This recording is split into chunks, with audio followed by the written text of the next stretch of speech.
Bueno, vamos a hablar de cáncer de colon, ¿sí? Bueno, la clase pasada yo le voy a pasar por correo electrónico a Ariani, puede ser, porque pesa mucho y no dio en la plataforma no me cargó en los archivos. Entonces voy a pasarle por correo electrónico a la compañera, ¿está bien?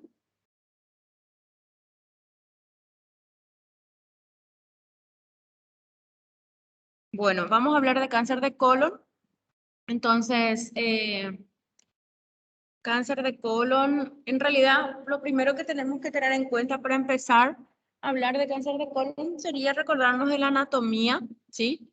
Mide 1,5, ¿verdad? Metros de longitud, casi 7 centímetros de diámetro, 1,5 metros, ¿verdad? Por 7 centímetros de diámetro. ¿De dónde nosotros tomamos en cuenta que es el colon? Sería desde lo que sería, ¿verdad? La extensión del diámetro comprendido entre el ilion y el ano. Y estos están unidos en la pared abdominal posterior por el mesocolon. Sí, acá tenemos el colon ascendente, tenemos el colon transverso, el descendente y el recto. En cualquier trayecto de esta topografía se puede originar los tumores malignos, ¿verdad? Y obviamente el nombre va a ser cáncer de colon derecho, cáncer de colon izquierdo, cáncer de recto es totalmente diferente a lo que es el cáncer de colon, ¿verdad? Sería la biología tumoral es diferente. ¿Por qué? Porque el recto se considera ya como si fuera otro órgano dentro de lo que sería todo lo que respecta al colon. No es lo mismo decir cáncer de recto y cáncer de colon, ¿sí? Son totalmente diferentes. La histología, recordando un poco lo que ustedes ya conocen, está conformada por una... Así, sin capas.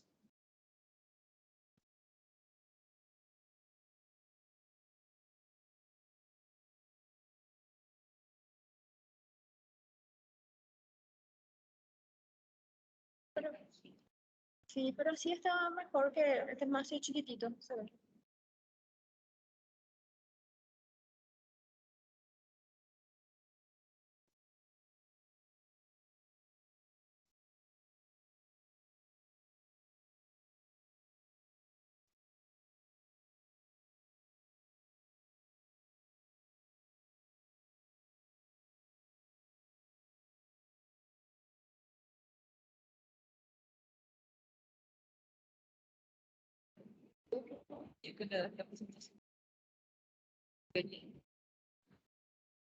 Ya.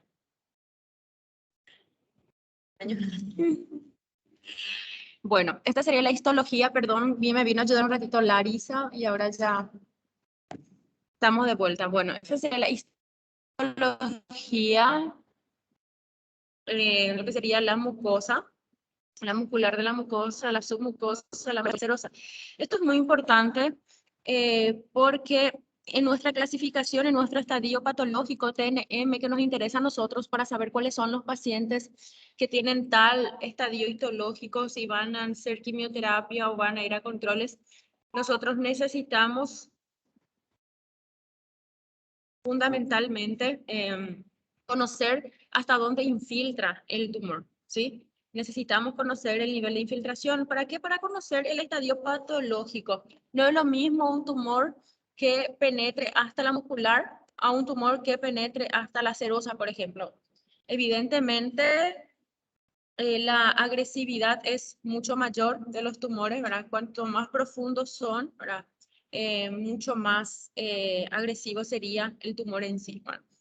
Y aquí tenemos que hay tumores, por ejemplo, que infiltran hasta la muscular, ¿verdad? Lo que están hasta la mucosa sería un T1, lo que están hasta la muscular un T2, ¿verdad? Que incluye la submucosa, hasta la muscular propia. Lo que infiltran hasta el tejido adiposo pericolónico sería un T3, la subserosa, ¿sí? Y lo que infiltran hasta la serosa sería un T4. Eh, Aquí tenemos nuevamente, ¿verdad? En la topografía, aquí tenemos las arterias, tenemos la arteria cólica media, tenemos la arteria cólica derecha, tenemos algunas ramas ascendentes de la arteria colónica izquierda, tenemos algunas ramas marginales. y tenemos también la bifurcación de la arteria rectal superior. Obviamente todos son ramos de lo que sería la aorta abdominal, ¿verdad? O sea que también tenemos una muy buena irrigación sanguínea, ¿sí? Por eso tenemos una diseminación también muy temprana en el cáncer de colon. Lo primero que tenemos generalmente es una diseminación de tipo ganglionar, una diseminación linfática.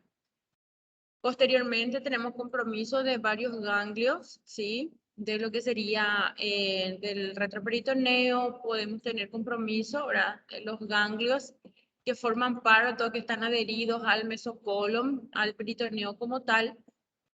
Y posterior a la diseminación, a la siembra metastásica ganglionar, tenemos la diseminación hematógena que se produce porque también, como están viendo, hay una muy buena irrigación sanguínea a ese nivel. Entonces tenemos que cualquier célula microscópica, habrá cualquier tumor, alguna célula que ya tenga atipia, que pueda escaparse, que pueda ir al torrente sanguíneo, me puede generar de esta forma una metástasis. ¿Está bien? Bueno, por eso les dije que generalmente la diseminación ganglionar metastásica es precoz. ¿Por qué la diseminación ganglionar metastásica suele ser precoz? Porque estamos aquí en cara, ¿verdad?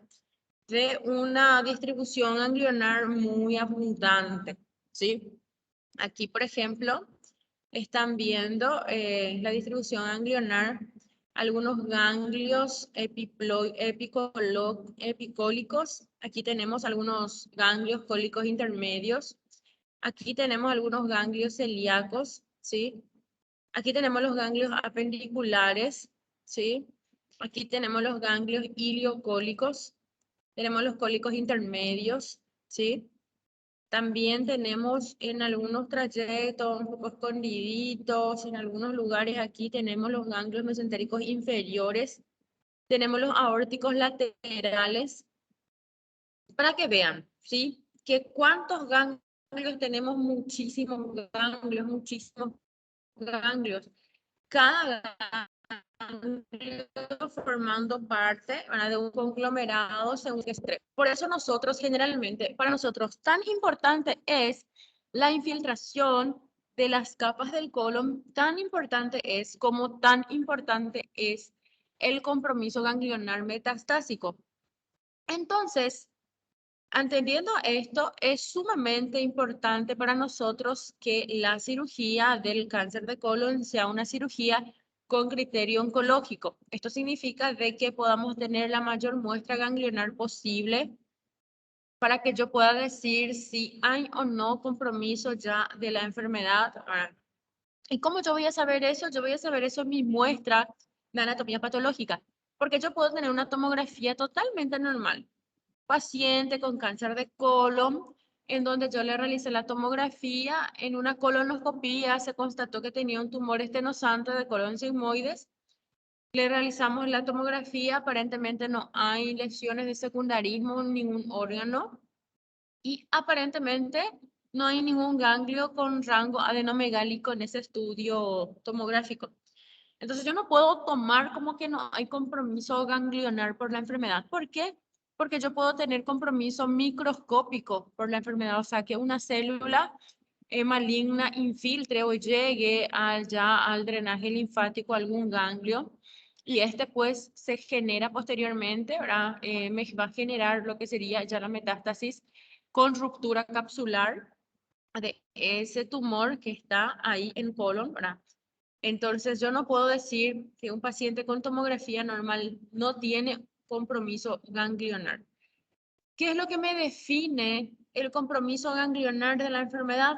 Lo que me define es la cirugía con criterio oncológico. Es decir, que el cirujano, que tiene que ser un cirujano oncólogo o un coloproctólogo habituado a operar tumores malignos, entonces, al extirpar el tumor primario, evidentemente tiene que tener margen de seguridad, o sea, sacar el tumor y un poquito también de lo que sería tejido sano para tener un buen margen de seguridad.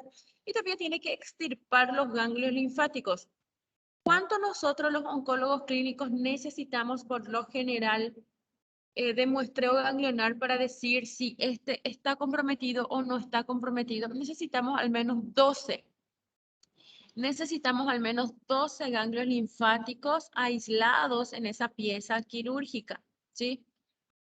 Si mi paciente se opera de un cáncer de colon, el que no tiene metástasis aparentemente ganglionar ni a distancia en pulmón, hígado ni otro órgano, y el cirujano me aísla 6 ganglios, me aísla 5 ganglios linfáticos, yo no puedo decir que no hay compromiso por la enfermedad, que no hay metástasis ganglionar. Yo no puedo decir eso. ¿Por qué? Porque son ganglios insuficientes. Si me sacas 6 ganglios de aquí, yo no sé cómo están los demás. Yo no sé, yo no puedo arriesgarme a decir que ese paciente no tiene compromiso ganglionar por la enfermedad. No. Entonces, ¿qué generalmente sucede en estos pacientes que tienen cirugía sin criterio oncológico? Estos pacientes que tienen cirugía sin criterio oncológico, por lo general, son los pacientes que tienen que ir a quimioterapia por ese factor de riesgo de ganglio insuficiente, porque nosotros no podemos arriesgarnos a decir que no hay compromiso de la enfermedad porque se aislaron 5 ganglios y los 5 eran negativos. No, son ganglios insuficientes. Mínimamente necesitamos 12 ganglios linfáticos aislados en esa pieza quirúrgica para que yo pueda evaluar de forma contundente si hay o no compromiso ganglionar de la enfermedad. Aquí vemos la irrigación del recto, ¿sí? Que también está muy ricamente irrigado, ¿sí? Por eso también las metástasis hematógenas son frecuentes en el cáncer de recto. En realidad el cáncer de recto tiene una diseminación locorregional mucho más agresiva, comparando con el cáncer de colon. El cáncer de colon disemina a nivel ganglionar, posteriormente hace una diseminación hematógena, va a hígado, luego va a pulmón. Los pacientes habitualmente fallecen de una insuficiencia hepática por metástasis hepática masiva, pero según la biología tumoral, según las características topográficas del recto, lo que nosotros vamos a tener en los pacientes con cáncer de recto es otro tipo de comportamiento biológico. Es decir, que lo que tenemos generalmente en el cáncer de recto es una diseminación locorregional agresiva, es decir, que el tumor crece en el recto, infiltra estructuras cercanas, infiltra estructuras adyacentes como vejiga, infiltra también en el hombre, puede incluso infiltrar la próstata, puede infiltrar en la mujer el útero, la vejiga. Y el paciente tiene un compromiso muy importante pelviano por una diseminación, por un compromiso locorregional, porque el tumor crece y empieza a invadir estructuras adyacentes antes de realizar metástasis hematógena y posteriormente realiza siembra peritoneal. ¿Y cómo realiza esta siembra peritoneal? ¿Por qué hace esta diseminación precoz? Porque también tiene una muy rica irrigación dependiente de las arterias rectales superiores, medias e inferiores, que me va a dar generalmente las ramas hemorroidales, también las ilíacas internas y también la pudenda forma parte de la rama de la arteria rectal inferior. Por ende, vamos a tener este comportamiento biológico de esta entidad. Bueno, vamos a tener aquí, como ven, los ganglios también perirectales muy importantes, ¿sí? Aquí tenemos también una muy rica división ganglionar, tanto a nivel perirectal de la mesentérica inferior, ilíacos e inguinales, ¿sí? Aquí tenemos la distribución. Por ende, para que yo pueda estadificar correctamente un cáncer de recto, como estos ganglios perirectales muy difícilmente nosotros podemos visualizar en una tomografía, en realidad la tomografía es un estudio de imagen que sirve, sí, muy bien para ver muy bien algunos órganos, sí. Entonces nosotros podemos descartar o confirmar la diseminación secundaria, tanto a nivel de pulmón, tanto a nivel de hígado, hueso, etcétera. Pero a nivel pélvico es muy difícil visualizar bien los órganos pélvicos, llámese próstata, llámese cervix, llámese recto. Es muy difícil porque estas estructuras por lo general tienen algún cierto tipo de dificultad en torno a que tiene unos ganglios muy chiquitos que se encuentran en esta distribución específicamente y que es de suma importancia poder identificar estas estructuras de forma correcta. Y aquí generalmente el estudio de elección que nosotros pedimos para delimitar todo esto es la resonancia magnética. Para pelvis, para evaluar los órganos pélvicos, pedimos resonancia magnética en vez de tomografía por todas las características que les comenté. Por el cáncer colorectal es la segunda causa de muerte en realidad por cáncer tanto en hombres como en mujeres, o sea que es muy frecuente. Nosotros en Paraguay vemos muchísimo cáncer de colon, vemos cáncer de colon cada vez más en pacientes más jóvenes. Mi paciente más joven de cáncer de colon tuvo 19 años, era una paciente del sexo femenino, imagínense, 19 años. Y tuve un paciente hace poco diagnosticado con cáncer de recto y tiene 30 años. ¿Verdad? O sea que cada vez estamos viendo mucho más temprano. ¿Por qué? Porque cada vez estamos viendo más aberraciones genéticas, cada vez está mucho más ligado a factores endógenos que en realidad nos dificulta muchísimo identificar de forma correcta con métodos usuales de toma de biopsia, ¿sí? Porque se necesitan estudios mucho más sofisticados para evaluar algún tipo de alteración genética que pueda estar presentando estos pacientes jóvenes. Lo que sí sabemos que en los pacientes jóvenes, usualmente, cualquier tipo de cáncer, pero en especial el cáncer de colon y el cáncer de recto es mucho más agresivo. O sea, estamos hablando de mucha agresividad biológica en estos tumores, ¿sí? Entonces, no piensen de que una muchacha joven, una chica joven, que les llega a ustedes con alteración del hábito defecatorio, que les dice que de pronto pierde sangre, ¿verdad? Por las heces, no les digan, ay, no, puede ser una hemorroide, puede ser, no, piensen mal siempre. Nada cuesta pedirle una colonoscopía. El libro, ¿qué te dice? Los libros en general, ¿qué dice el libro de medicina interna, los libros de cirugía? ¿Qué se presenta cuando? Desde los 50 años, 50, 60 años, así dicen los libros de ustedes. Pero ¿qué dicen los libros de oncología y que nosotros vemos en oncología en la práctica diaria? Que se puede dar en pacientes jóvenes, que puede darse, que no hay ni una excepción, que no es solamente de los viejitos, ¿sí? Entonces tienen que siempre pensar mal y van a acertar. Sáquense de su cabeza de que solamente le dan a personas mayores. Como ya les dije, tuve paciente jovencísima y a esta paciente, ¿cómo le diagnosticaron cáncer de colon al paciente de 19 años? Pero esta paciente es súper joven, jovencísima. ¿Cómo se dice esta paciente? Bueno, esta paciente presentó un síndrome doloroso abdominal, consultaba frecuentemente, tanto en consultorio como en urgencia, un síndrome doloroso abdominal. Este dolor abdominal seguía, el analgésico la mandaban a la casa, se la aliviaba, regresaba el dolor, ella regresaba a consultar, le cambiaban los analgésicos y ya. Y en una de estas, que el dolor ya era muy intenso y que ya no se le aliviaba con nada, a alguien lúcido se le ocurrió pedir una ecografía después de 20 visitas al médico recién. Y la ecografía detectó metástasis hepática masiva. O sea que el hígado ya estaba totalmente comprometido, en el 80% ya estaba comprometido por la enfermedad. O sea que se le diagnosticó en un estadio muy avanzado de la enfermedad. ¿Y qué significa esto? No tenemos que minimizar, no tenemos que minimizar los síntomas que presentan los pacientes, que siempre que sospechemos de que el paciente puede tener algo más, pidámosle una colonoscopia, una ecografía mínimamente. Porque si un paciente no se le alivia y ya está consultando varias veces por lo mismo y no presenta mejoría, evidentemente que tiene algo. No es que ustedes le van a estar cambiando de analgésico, dando uno más fuerte, uno más potente. No, hay que buscar la causa.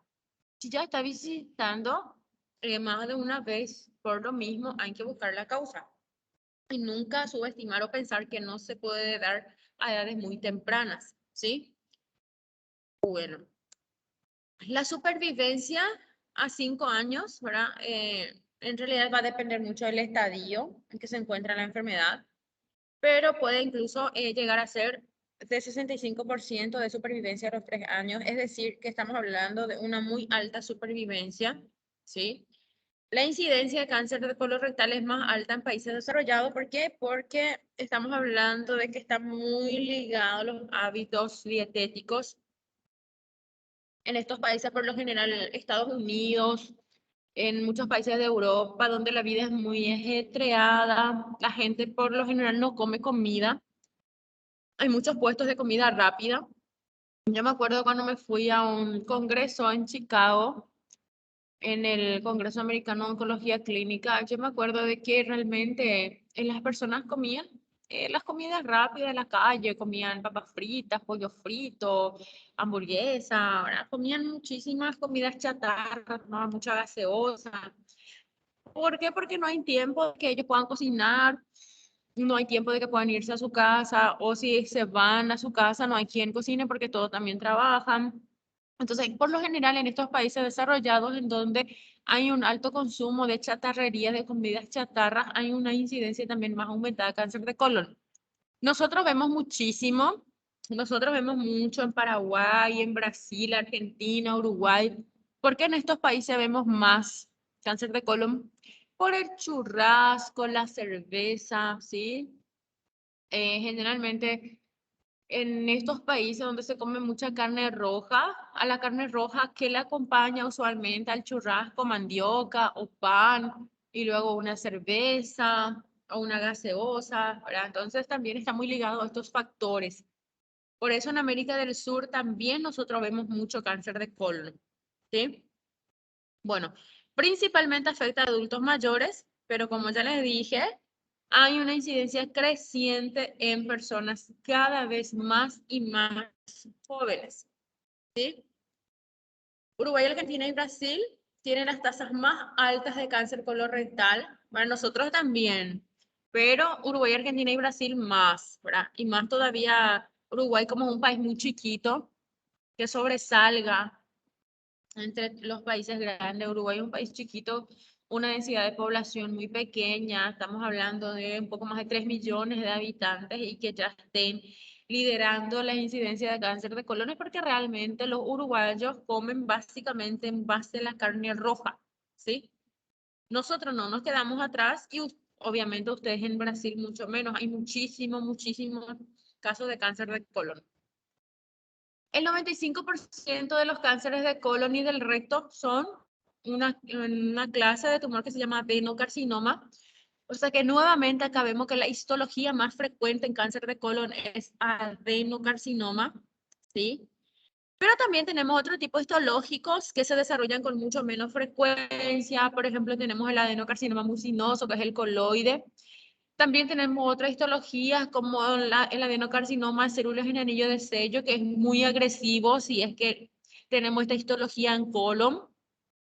Tenemos los carcinomas adenoescamosos y tenemos el carcinoma medular, ¿verdad? Tenemos el carcinoma, el tumor carcinoide también en colon, ¿sí? También tenemos los tumores del estroma gastrointestinal, que son los que nosotros llamamos GIST, por sus siglas en inglés, ¿sí? Y también tenemos el carcinoma de células pequeñas y linfomas que podemos tener en colon. O sea que en colon nosotros estamos habituados a ver todas estas histologías, ¿verdad? Pero ¿qué es lo que más vemos? En el 95% vemos adenocarcinoma. ¿Cuáles son los factores de riesgo? Bueno, alrededor del 95% se consideran esporádicos y el 5% está asociado al cáncer colorectal hereditario, ¿sí?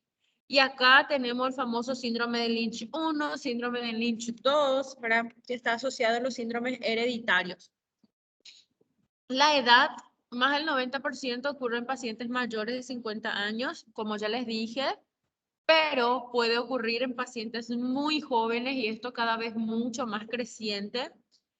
En cuanto a la distribución por sexo, es similar en hombres y en mujeres, ¿sí?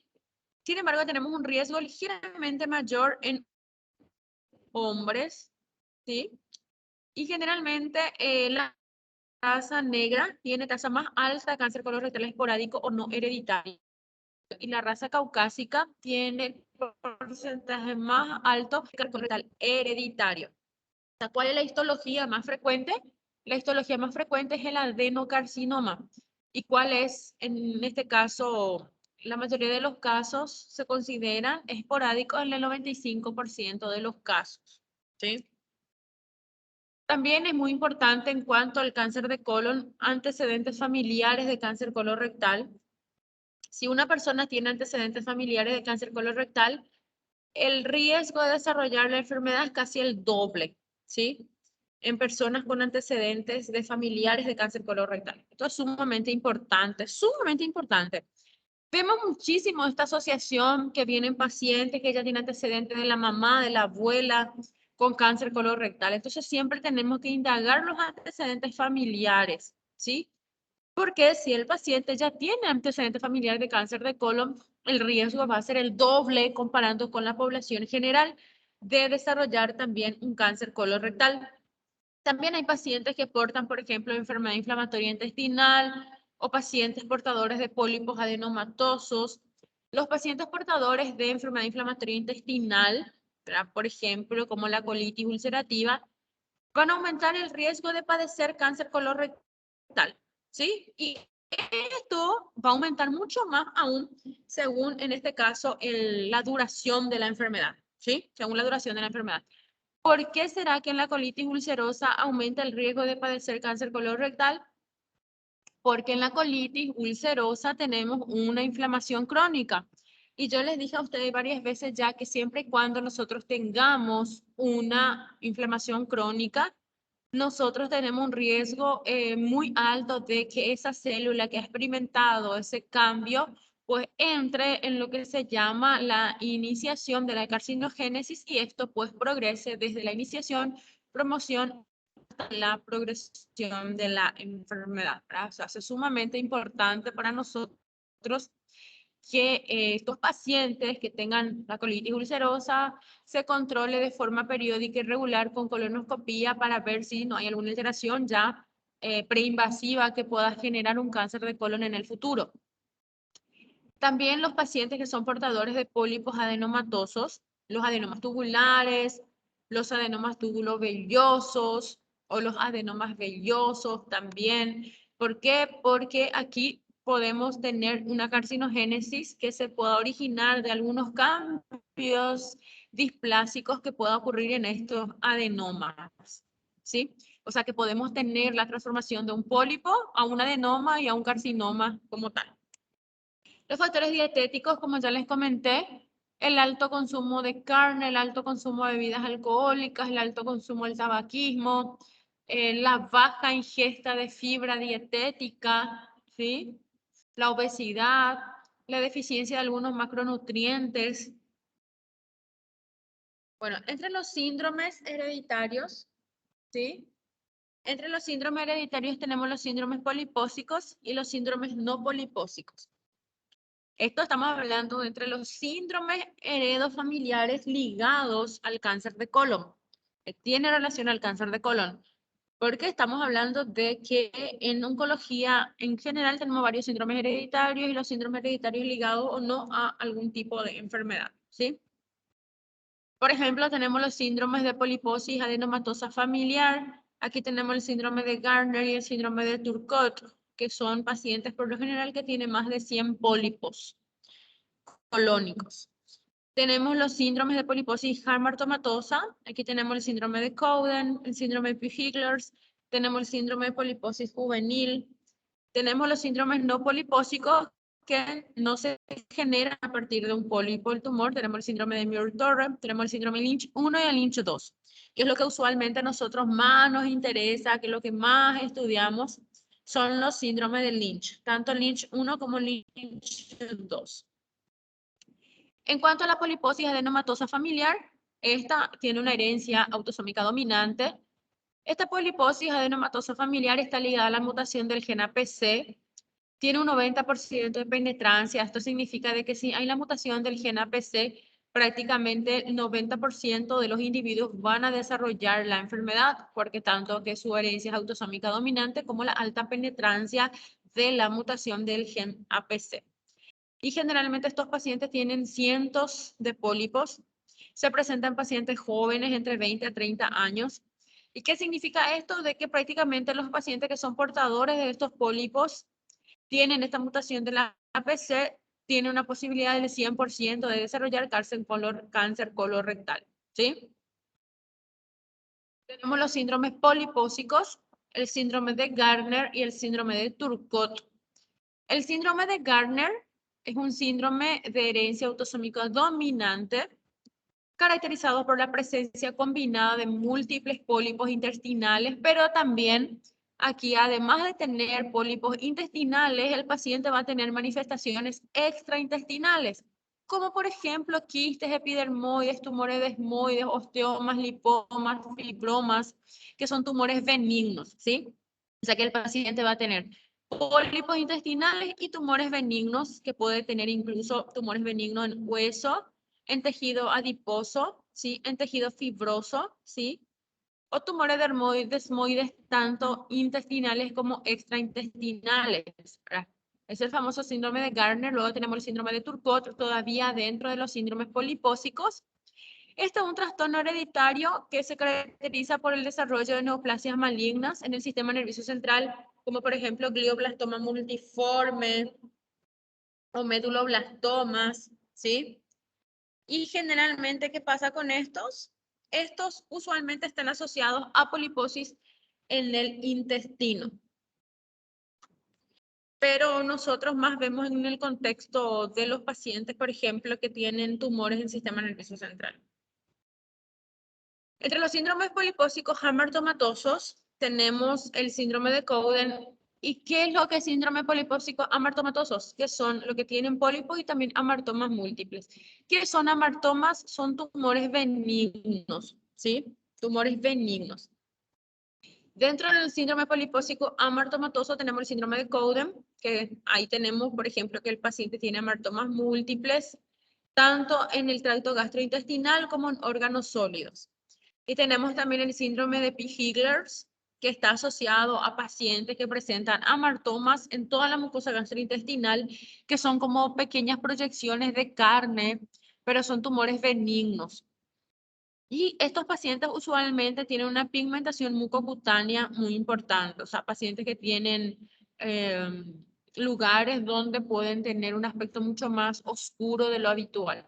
Pacientes que dicen que no se van mucho en la playa o no toman mucho sol y de repente su cara o su cuerpo empezó a adquirir un aspecto hiperpigmentado asociado a amartomas en la mucosa gastrointestinal.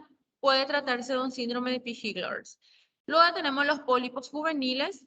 Estos pólipos juveniles generalmente están caracterizados porque tenemos amartomas en todo lo que sería el tracto gastrointestinal, desde el estómago, intestino delgado, colon, recto.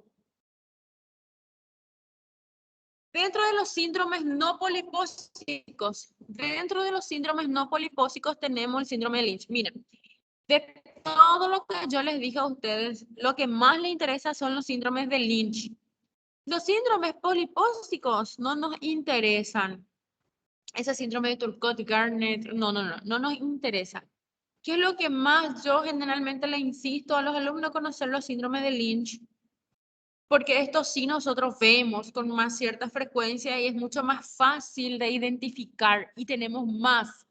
Podemos identificar, ¿por qué? Porque hay unos criterios que es muy fácil de aplicar, en donde nosotros podemos decir si tal o más cual paciente cumple o no los criterios de Lynch, o los criterios de Amsterdam, ¿verdad? Que dice de que el paciente puede o no tener el síndrome de Lynch. Además, no hay cómo nosotros saber fácilmente si es un síndrome de Turcot, de Gardner, etcétera, ¿verdad? Pero el síndrome de Lynch sí, y además de que vemos también con cierta frecuencia en nuestra práctica médica, ¿verdad? Estos pacientes con estos síndromes. Bueno, entonces, el síndrome de Lynch es un síndrome con un patrón de herencia autosómica dominante ¿sí? ¿Qué pasa en el síndrome de Lynch? Aparentemente lo que tenemos mutaciones de genes que intervienen en la reparación del ADN. Esto es crucial, ¿sí? Entonces, en el síndrome de Lynch tenemos mutaciones en los genes que reparan el ADN. Y cuando yo le digo a usted que hay una mutación, yo le digo a ustedes que hay una pérdida de la expresión de ese gen. O sea, que si el gen reparaba ADN y si ese gen muta, ese gen entonces va a dejar de reparar el ADN. Va a haber una pérdida, va a haber una pérdida en esta reparación del ADN. O sea, no se va a reparar. Y ese daño pues va a proseguir y se va a impregnar en la progenie, ¿sí? De otra célula similar con el mismo daño genómico. Dentro de los síndromes de Lynch tenemos el síndrome de Lynch 1 y el síndrome de Lynch 2. ¿Cuál es la diferencia de estos síndromes de Lynch? La diferencia es que el síndrome de Lynch 1 está confinado solo a colon y el síndrome de Lynch 2 está asociado a otros tumores malignos. Por ejemplo, el paciente puede tener cáncer de colon y endometrio, puede tener cáncer de colon y estómago, o cáncer de estómago y páncreas, o cáncer de colon y ovario, o intestino delgado, riñón, tracto biliar y piel. Acá estamos hablando de tumor maligno, de cáncer, ¿sí? O sea que es muy fácil poder nosotros sospechar que un paciente tiene o no un síndrome de Lynch. Es muy fácil, ¿sí? Mediante indagar si el paciente, por ejemplo, si el paciente me viene, tuvo un cáncer de endometrio o tuvo un cáncer, por ejemplo, de colon, se curó, se trató, al cabo de un tiempo un cáncer de ovario, luego un cáncer de estómago. El paciente cumple los criterios de síndrome de Lynch, ¿verdad? Cumple los criterios. Entonces, es muy importante indagar al paciente sus antecedentes previos. Primera vez que tenés cáncer, nunca te dio cáncer, nunca te trataste de ninguna patología oncológica. Así te dice, sí, yo ya me traté, ya me hice quimio, me operé de un cáncer de colon y ahora tiene cáncer de ovario. Hay que ver por qué. Puede ser de que estemos dentro de estos síndromes no polipósicos. ¿Por qué síndromes no polipósicos? Porque no se genera de ningún pólipo. ¿De qué se generan los cambios acá? De una alteración genómica, una mutación. ¿Mutación de quién? De los genes reparadores del ADN, ¿verdad? Estos son los criterios viejísimos, pero hasta ahora todavía se sigue usando mucho los criterios tanto de Ámsterdam como de Bethesda para yo decir si mi paciente cumple o no estos criterios, para decir si yo le puedo enmascarar o no dentro del contexto de un paciente, ¿verdad? Con síndrome de Lynch. Bueno, estos serán los criterios de Ámsterdam. 3 casos de cáncer familiar colorectal, de los cuales 2 son parientes de primer, ¿verdad? O tercer grado. Cáncer colorectal es detectado en 2 generaciones. Cáncer colorectal diagnosticado antes de los 50. Si tienen un paciente joven, ya tienen que ya pensar de que ese paciente puede tener un síndrome hereditario, no polipósico. Porque antes de los 50, como ya les dije, generalmente está asociado a alguna mutación, alguna alteración genética, ¿sí? Entonces hay que indagar siempre si los familiares, cuántos familiares presentan también o presentaron cáncer colorectal. ¿Está bien? Los criterios de Bethesda generalmente no usamos tanto, usamos más Amsterdam. De Bethesda no es tan viejo como en el Amsterdam, pero pueden usar el criterio de Bethesda de pronto, ¿verdad? Nosotros seguimos usando el viejito que es de Amsterdam para poder ver si el paciente se enmascara o no dentro del contexto de que pueda presentar un síndrome de Lynch. ¿Qué sería la patogénesis molecular? ¿Qué pasa en la patogénesis molecular? El proceso carcinogénico resulta en múltiples etapas. Es lo mismo que hemos hablado hasta ahora en nuestra clase, lo mismo que se repite. ¿Qué significa esto? Que la célula normal empieza a engordarse, a presentar cambios hiperplásicos, o sea, esta célula empieza a engordar, a subir, a aumentar su tamaño. Posteriormente ya aparecen algunas alteraciones en su fenotipo, la célula que ya está más dilatada, más gordita. Y después ya hay células atípicas, carcinoma in situ, y después ya penetra la membrana basal, el carcinoma infiltrante. ¿Sí? Es lo mismo que ya hemos visto acá, para todo se cumple lo mismo. Desde una mucosa normal ocurren cambios displásicos, hiperplásicos, displásicos, va desde un carcinoma in situ hasta un carcinoma invasor. Esa progresión morfológica de esa mucosa normal al adenoma y del adenoma generalmente es una manifestación de mutaciones en el ADN, ¿verdad? Generalmente por aquí ya aparecen las mutaciones, ¿verdad? Y si eso prosigue en el tiempo, se genera el carcinoma invasor.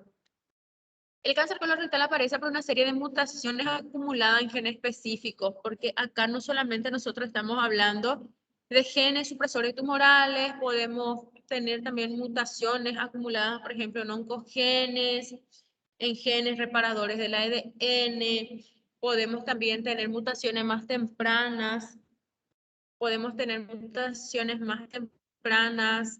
ejemplo, en el caso de el gen de la poliposis coliadenomatosa, el gen APC, ¿verdad? Es un gen supresor tumoral. Este gen supresor tumoral, por ejemplo, ya puede estar mutado aquí, o incluso mucho antes, ¿sí?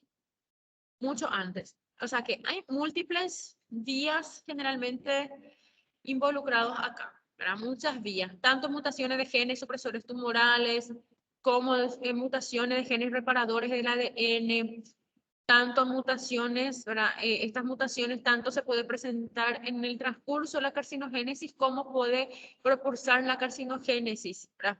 Como en el caso de la mutación de los genes reparadores del ADN, son los que van a iniciar la carcinogénesis, ¿sí?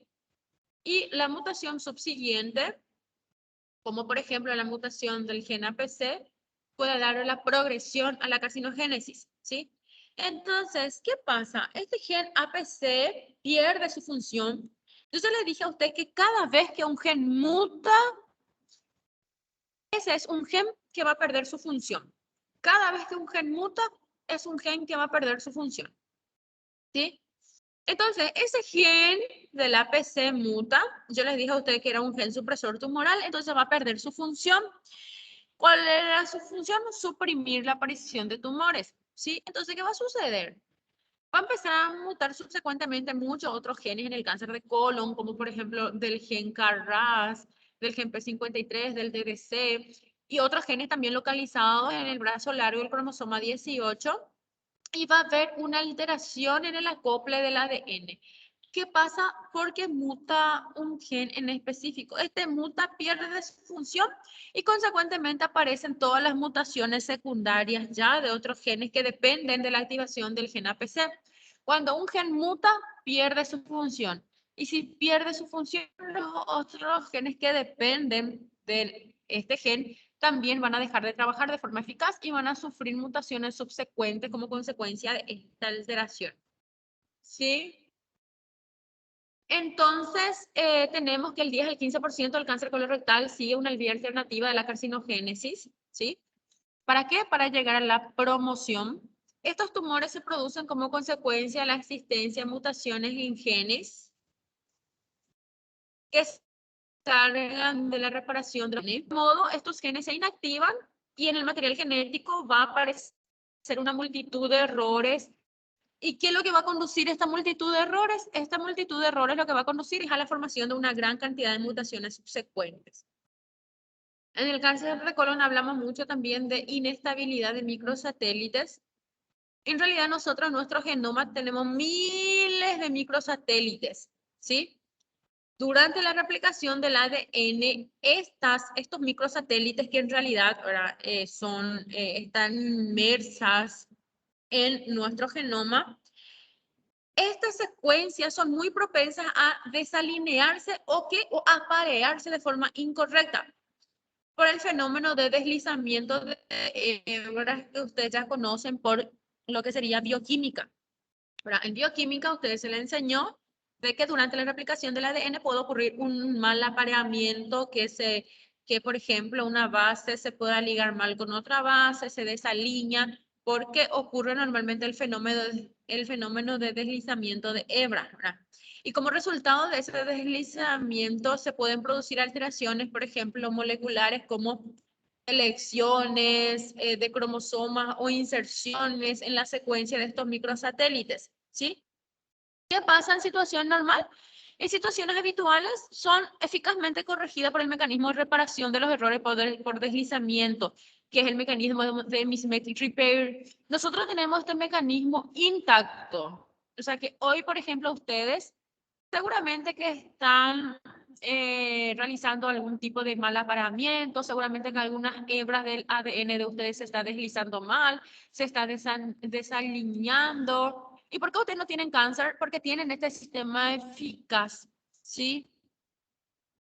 Que son corregidas por este sistema de reparación de los errores de deslizamiento, que son el mecanismo de mismatch repair. Estos pacientes, por ejemplo, que tienen inestabilidad de microsatélites, entonces esto no se puede realizar de esa forma buena, por decirlo así, no se hace, ¿sí?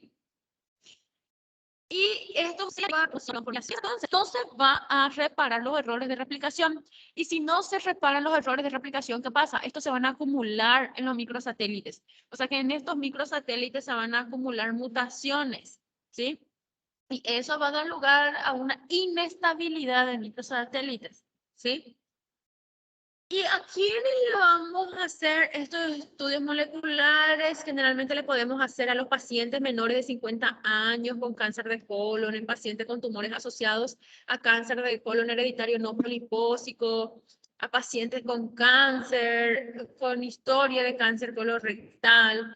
Nosotros pedimos como una rutina a todos los pacientes con cáncer de colon en estadio 2 también. Después está el gen KRAS, que está localizado en el cromosoma 12. El KRAS codifica la proteína RAS. El gen KRAS generalmente es el que recibe las señales de los factores de crecimiento, tanto del factor de crecimiento del endotelio vascular como el receptor del factor de crecimiento epidérmico. El KRAS está mutado en el 30 al 40% del cáncer colorectal, ¿sí? Y generalmente está mutado del 20 al 30% de todos los tipos de cáncer en el humano, pero más se encuentra mutado en el cáncer de colon. Las mutaciones del gen KRAS habitualmente se producen en los codones 2 de 361, ¿sí? Lo que ustedes tienen que manejar de todo esto es, por ejemplo, los criterios dentro del síndrome no polipósico que tenemos los síndromes de Lynch, ¿verdad? Que está dentro de lo que sería el cáncer colorectal no polipósico, hereditario no polipósico. Tienen que manejar los criterios de Amsterdam. Tienen que saber qué es un síndrome de Lynch. ¿Cuál es la diferencia del síndrome de Lynch 1 y 2? Esto no es importante. Los factores de riesgo, claro que tienen que saber, ¿sí? Bueno, entonces, ¿cómo nosotros vamos a hacer el diagnóstico del cáncer colorectal? Bueno, usualmente por la clínica, en la clínica lo que nosotros vamos a tener, por ejemplo, es una sospecha de la topografía, ¿sí? La clínica nos ayuda a realizar una sospecha topográfica. Si estamos hablando de cáncer de colon izquierdo o recto, el paciente va a presentar diferentes tipos de manifestaciones clínicas, ¿sí? Por ejemplo, si estamos hablando de un cáncer de colon derecho, es más anemizante. ¿Por qué? Porque el colon derecho es mucho más grueso, tiene una característica diferente anatómicamente que el cáncer de colon izquierdo. Entonces el tumor crece y lo que hace es infiltrar las estructuras de lo que sería la histología del colon, o sea que infiltran la mucosa, la submucosa, la muscular, el tejido adiposo pericolónico, la serosa. Y cuando va infiltrando, va produciendo microhemorragias y el paciente no se da cuenta a veces que está perdiendo sangre por sus heces porque la pérdida es crónica, porque el tumor crece e infiltra las capas del colon. Incluso se puede producir una pelota y el paciente lo que va a tener es una anemia, incluso puede tener una masa palpable porque el diámetro del cáncer de colon derecho es mucho mayor, o sea que hay tiempo de que el tumor crezca y tenga una cierta circunferencia antes de que se ocluya al paciente, ¿verdad?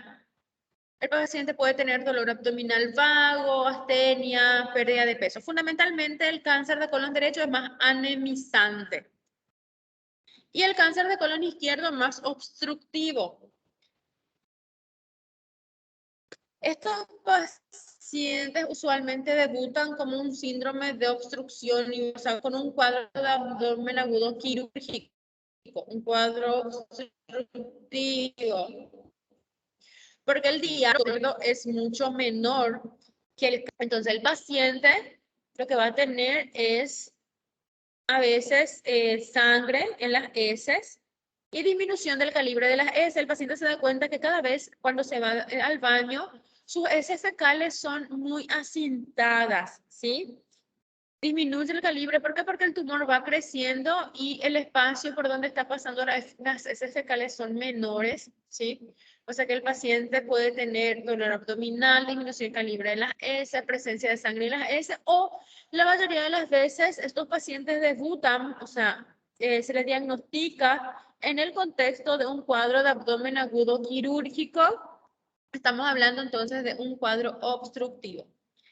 Y en el cáncer de recto, nosotros lo que más vamos a tener aquí usualmente es un dolor pelviano, ¿sí? Y mucha rectorragia, mucha rectorragia. En el cáncer de recto hay sangre en la S, pero sangre roja rutilante que es de abajo. Porque cuando más oscura es la sangre, más de arriba viene. ¿Por qué? Porque la sangre entonces ya es una sangre digerida. La sangre del estómago es una sangre negra, es melena. Y cuando más bajo es el origen de la sangre, es más roja. Y el del recto va a ser una sangre roja, ¿verdad? Evidentemente de un origen rectal, ¿verdad? Entonces la sangre no va a ser ninguna sangre digerida. Y el paciente también puede tener una obstrucción intestinal porque el recto es un órgano tubular prácticamente con un calibre mucho menor que lo que sería el colon izquierdo y mucho más aún del colon derecho. Esto tienen que saber bien, ¿sí? Porque siempre también hay preguntitas de esto, ¿verdad? ¿Cuál es el método que nosotros usamos generalmente para diagnosticar? La colonoscopía, es el estándar del oro. Tiene una sensibilidad del 96% y una especificidad del 98%. Es el método de elección para detectar el tumor primario, para obtener biopsia, confirmar el diagnóstico anatomopatológico y descartar la existencia de lesiones sincrónicas, tanto adenomas como carcinomas, ¿sí? ¿Por qué? Porque el paciente puede tener cáncer de colon derecho y tener un cáncer de colon izquierdo, y eso ya no es lo mismo. Por ejemplo, si yo tengo un paciente que yo le diagnostiqué un cáncer de colon derecho, ese paciente puede tener un segundo primario en colon izquierdo. Entonces tiene un cáncer de colon derecho y un cáncer de colon izquierdo, que se consideran primarios diferentes, ¿sí? O sea, que la colonoscopia te sirve tanto para diagnosticar, para realizar la confirmación anatomopatológica mediante la toma de biopsias, como también para descartar la existencia de lesiones sincrónicas en el resto del colon, que puede ser que podemos tener. Antes se usaba el colon por enema. Cuando yo era estudiante de medicina, nosotros usábamos colon por enema y veíamos así estas imágenes por sustracción. Esta es la unión recto-sigmoidea, ¿sí? Y acá tenemos una imagen por sustracción. Antes usábamos muchísimo esto. Cuando yo era estudiante de medicina, era lo que primero se pedía, incluso antes de la colonoscopia. Hoy en día ya no se pide más, porque se pide directamente la colonoscopia ya, ¿verdad?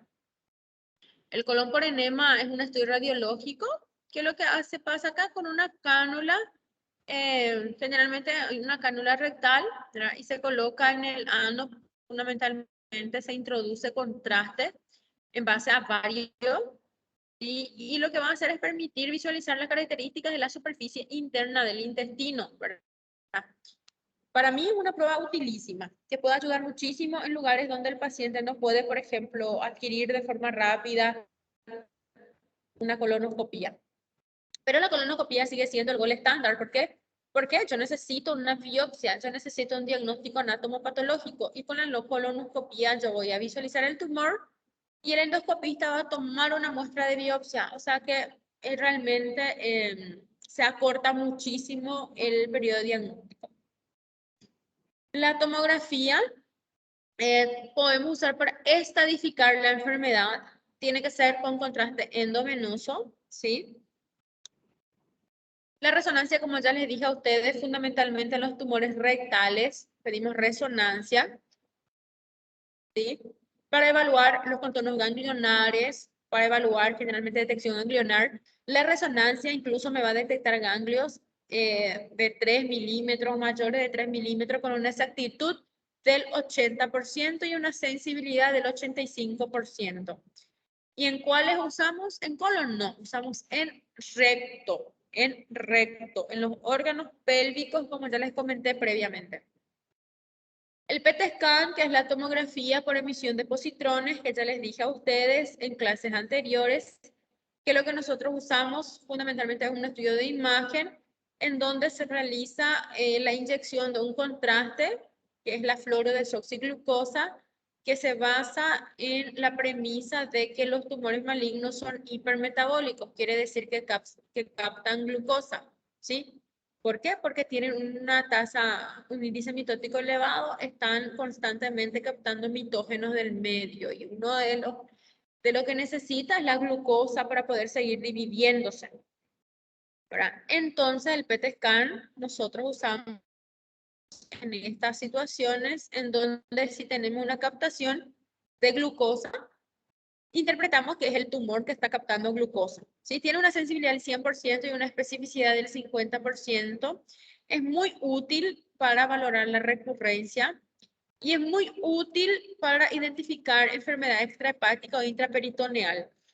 Y es muy útil para identificar metástasis también hepática, ¿verdad? O sea, por ejemplo, cuando nosotros usamos el PET-CAN, o yo, fundamentalmente, cuando uso mucho, por ejemplo, un paciente que ya se hizo el tratamiento, ya se operó, ya se extirpó el tumor, ya se hizo la quimioterapia, el paciente no tiene evidencia de enfermedad, está en controles, marcadores tumorales para colon, que es el CEA normal, ¿sí? Y de pronto mi paciente empieza a elevar marcador tumoral, empieza a elevar CEA. Cada vez que viene al consultorio me viene con marcador tumoral elevado y yo le mando la tomografía, no hay nada en la tomografía. Pero mi paciente sigue elevando marcadores tumorales. Entonces ahí yo le suelo pedir PET scan porque siempre hay algún lugarcito donde hay células malignas activas que no son detectadas por la tomografía y es muy útil para detectar metástasis no evidenciado por otros estudios convencionales, ¿sí? El CEA, que ya le dije a usted que el marcador tumoral que usamos en cáncer de colon es una glucoproteína segregada en la superficie. Se eleva en cáncer de colon y recto, ovario, páncreas, estómago, pero mucho más usamos en cáncer de colon, ¿sí? No se recomienda para el diagnóstico temprano. No se recomienda generalmente para el diagnóstico temprano. ¿Por qué? Porque el paciente puede tener un cáncer de colon y no elevar marcador tumoral. Y no significa que no tenga un cáncer de colon. Si hay una elevación antes de la cirugía, es proporcional a la recurrencia, ¿sí? Máxima utilidad, ¿cuándo? En el seguimiento, ¿sí? Entonces, yo puedo tener un cáncer de colon diagnosticado, estadio inicial, y que no me mueva marcador tumoral, que no me mueva SEA. ¿Cuándo va a ser de utilidad? Cuando yo le pida SEA antes y ya me eleve muchísimo. Entonces, yo le sigo durante el tratamiento y este marcador tumoral tiene que bajar, ¿sí? Otras causas del aumento de SEA, enfermedades inflamatorias intestinales, ya sea enfermedad de Crohn, enfermedad inflamatoria digestiva, poliposis intestinal, son algunos hombres fumadores. ¿Cómo realizamos el tamizaje del cáncer de colon? Generalmente tenemos que evaluar el riesgo, ¿sí? E ir pidiendo, ¿verdad? Y pidiendo los estudios según el riesgo que tiene el paciente. ¿verdad? Que usualmente vamos a hacer el tamizaje y le vamos a ir pidiendo, por ejemplo, sangre oculta en heces fecales, le podemos pedir colonoscopía, rectosigmoidoscopía, según el paciente tenga o no un riesgo promedio aumentado o alto de desarrollar cáncer de colon, ¿sí? Bueno, aquí es donde hacemos bien, es como le explica bien cómo se hace generalmente el tamizaje. Si tiene historia familiar, ¿sí? Estas son las historias familiares. ¿Cómo hacer el inicio de la colonoscopia? En familiar de primer grado con diagnóstico a la edad de 50, 60 años, se realiza la primera colonoscopia a los 40 años. ¿Sí? Y vamos a hacer cada 5 años. Si tiene familiar de primer grado con cáncer colorectal diagnosticado antes de los 50 años, se va a hacer 10 años antes del diagnóstico y se va a repetir cada 3 a 5 años. Por ejemplo, si tiene un familiar que se diagnosticó con cáncer de colon a los 40 años, este hermano de ese familiar tiene que hacerse a los 30 años. ¿Por qué?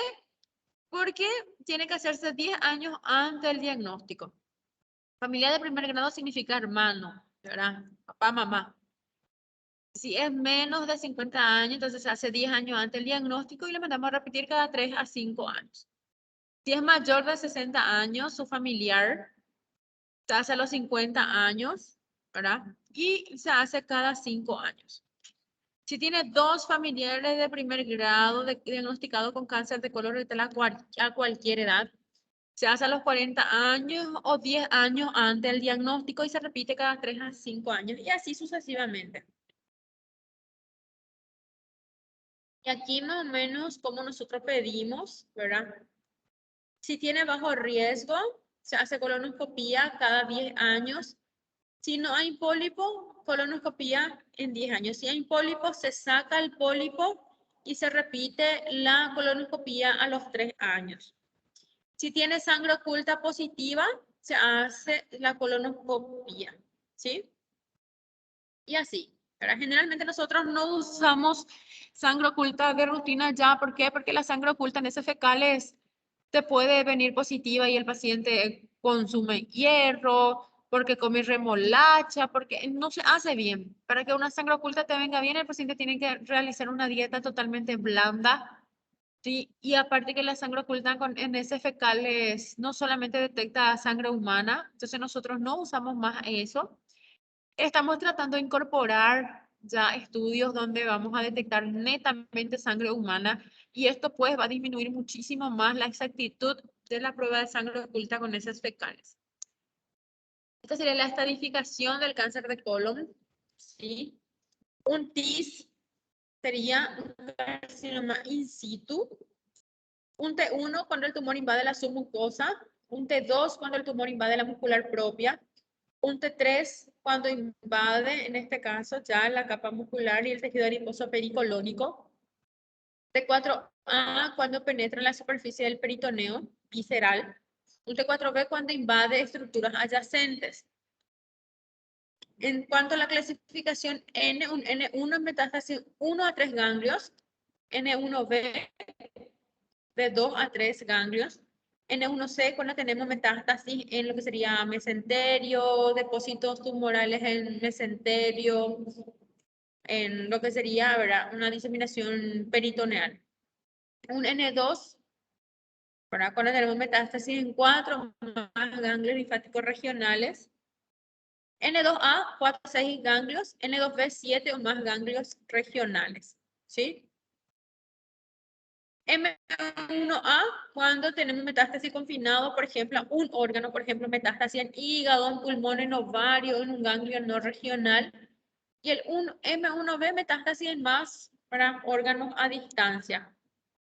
Este sería el estadio y la agrupación TNM.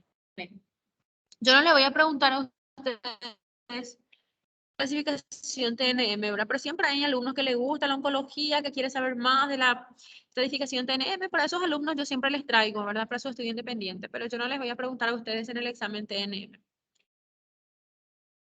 Estos son los factores pronósticos, depende de la mutación del CARRAS, del tamaño tumoral. A mayor tamaño tumoral, mayor agresividad, de la inestabilidad de microsatélites, de la circunferencia, del margen circunferencial, de la delección del brazo largo del cromosoma 18, si hay invasión perineural, y el grado de regresión tumoral.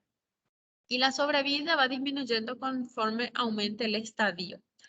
La prevención, obviamente, podemos hacer erradicando los factores de riesgo, porque la dieta es el factor exógeno más importante. Entonces nosotros podemos tener una dieta rica en fibras, en minerales, en vitaminas, ¿sí? Identificar los pacientes, por ejemplo, que tienen riesgo por obesidad, tabaquismo, por consumo alto de carnes, por consumo alto de bebida alcohólica, ¿verdad? Y también pacientes con antecedentes familiares. Sí, estos son los pacientes más posiblemente que vayan a desarrollar cáncer de colon en cualquier momento, ¿verdad? Bueno, eso sería todo. ¿Tienen alguna duda de cáncer de colon? ¿Entendieron más o menos? Muy fácil, ¿verdad? Gracias, doutora. Não, ¿Qué pasó? não temos dúvidas. Gracias. Dale. Bueno, perfecto. Entonces la clase ya tienen acá, ¿sí? Pueden ir estudiando. La clase que viene vamos a dar cáncer de estómago y después de eso, si ustedes tienen algún